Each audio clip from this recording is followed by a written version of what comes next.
Bonjour. Après plusieurs mois marqués par des émeutes autour du sort d'une usine de nickel, les indépendantistes ont annoncé hier leur démission et dénoncé l'impasse et l'immobilisme du gouvernement calédonien. C'est une tempête qui s'abat sur le gouvernement Santa et qui marque de fait son arrêt puisque les démissions ont été officiellement déposées au Congrès de la Nouvelle-Calédonie. Ce 16e gouvernement collégial comptait 11 membres.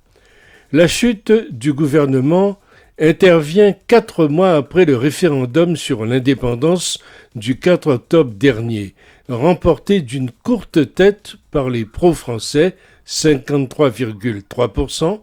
Un premier référendum avait eu lieu en 2018 et un troisième est encore possible d'ici 2022. Cela marque, de manière institutionnelle, la crise politique majeure que connaît actuellement le pays. La chute d'un exécutif local n'est jamais une chose anodine, et cela l'est encore moins lorsqu'on connaît le rôle, la nature et les prérogatives du gouvernement de Kanaki. Il exécute les délibérations et lois du pays votées par le Congrès, le Parlement du pays.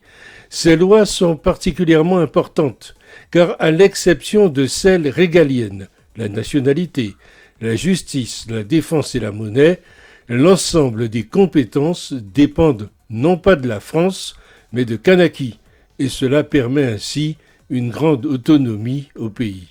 De plus, le gouvernement, par sa composition, est transpartisan, car il représente l'ensemble des forces politiques membres du Congrès et se retrouve donc garant de l'unité du pays.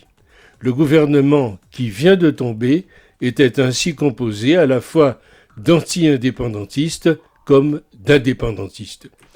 Plusieurs raisons sont à l'origine de cette décision. Parmi elles, le sort de l'usine de nickel du groupe brésilien Vale, située dans la province sud.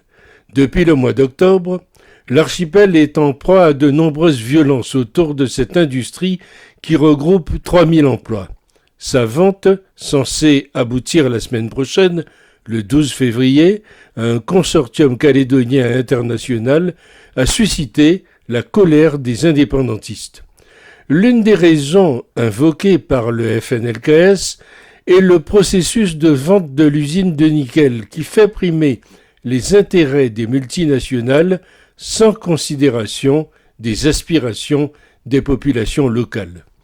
Un dossier emblématique donc du pillage des ressources minières du Caillou que dénoncent sans relâche les indépendantistes depuis plus de 3 décennies.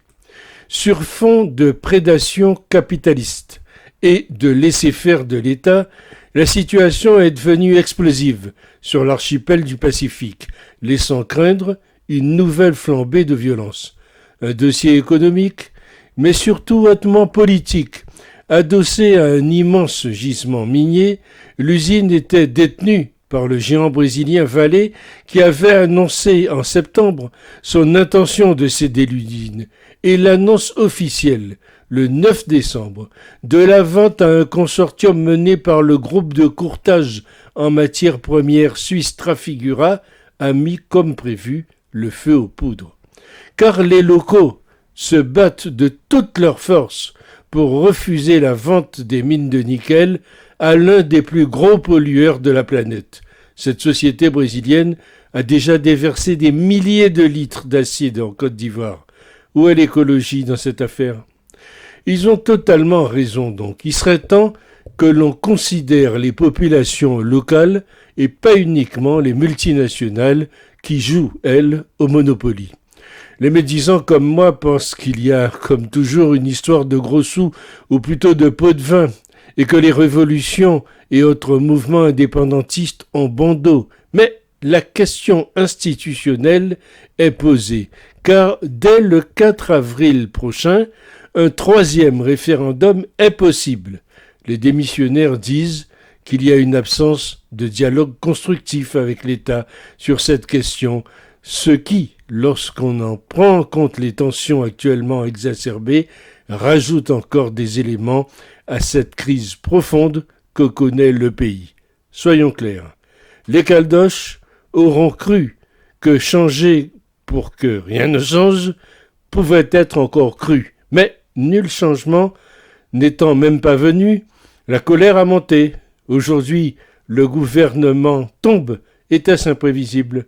Pour les Caldoches, sans doute.